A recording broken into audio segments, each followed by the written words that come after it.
Good morning. Very well, thank you. What about you? All good? Great. We're in great form, Gus. We're in great form. Now, I want to ask you, my friend, I'm looking at Spurs. They're getting a lot of criticism from some quarters about how they're starting games.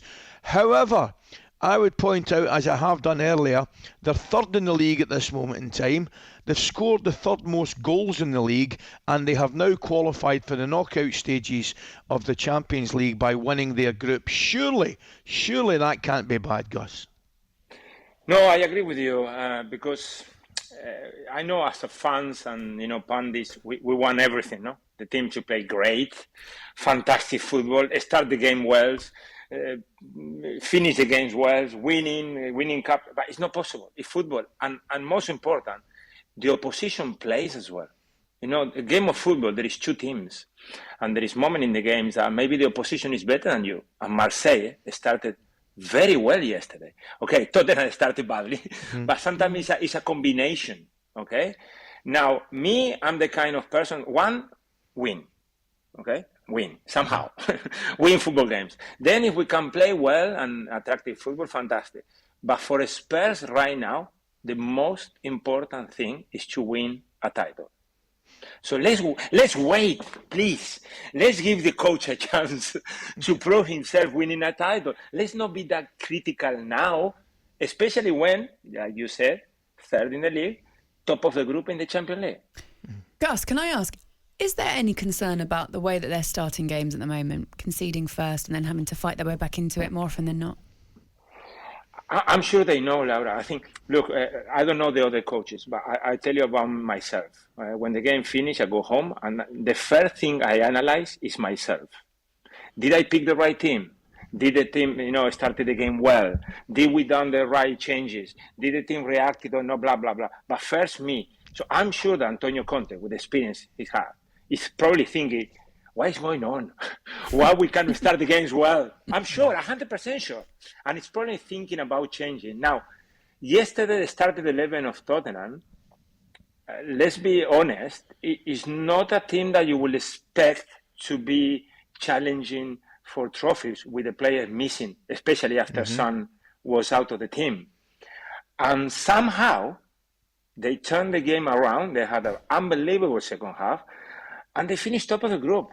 If you ask any Spurs fans in the beginning of the season, you're going to be at this moment in time third and top of the group in the Champions League and getting through, they will sign it. Gus, the thing for me though, you say that he'll be frustrated they don't start better, Conte, but are they not starting better because of his tactics? Because if you watch the first half, look how deep Moura and Kane were, and that's coming from the manager. They're not staying there because they want to. They're that deep because the manager's giving them tactics. Yeah, I agree with you. Listen, probably the manager asked for that. Yes. Now, the manager asked for that for a reason. I mean, there is a reason behind it. It can be wrong, and he should accept it. The reason is, okay, I'm expecting from, Marseille, the first 15 minutes is going to be crazy. Let's be organized. Let's be us. Let's be Tottenham under Antonio Conte, but let's not change now. His idea of football is that, and it's been that for 1 year already. Let's be sorry. And then when the game, slowed down, then we start playing. Okay, it was not the right decision in the beginning of the game, but I think that Marseille, was dead in the second half, was gone. Now, the decision of the coach of Marseille was right to start that strong. Question for you. Is that at the end it was not, because they ran out of energy. Exactly. So there is a balance. When you find that balance and you win trophies, you're a top manager and a top team. When you don't find the balance, you will ask for more players and for more money to have a better team, because that's the way we do. Gus, you said something that was interesting there that I'd like to pick up on, and I don't necessarily disagree with you. Looking at Spurs at this moment in time, I wouldn't say they're overachieving. However, they are doing well. But you indicated, and I agree with you, there is room for improvement. Where do you think there's room for improvement in this current Tottenham side? Well, with any doubt, I think there is, controlling the games better. There is two phases of this team, completely. I mean, yesterday is a proof of that. There is a team in the first half that it's difficult to know what is going on. And then there is a second half performance from, especially for certain players. I mean, Harry Kane went to another level, Lucas Moura, Bentancur was outstanding in the second half. So there is things that changing in that dressing room at halftime.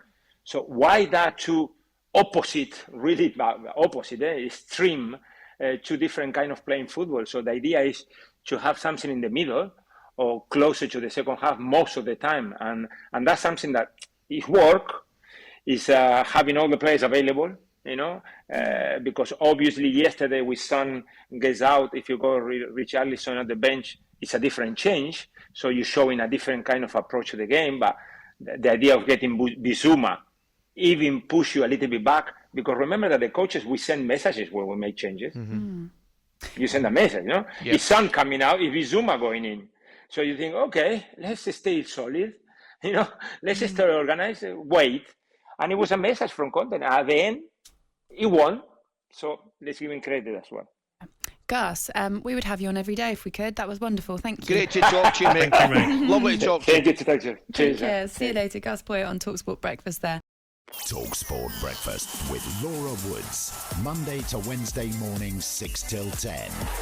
On AM, on DAB, via the talkSPORT app and on your smart speaker. talkSPORT.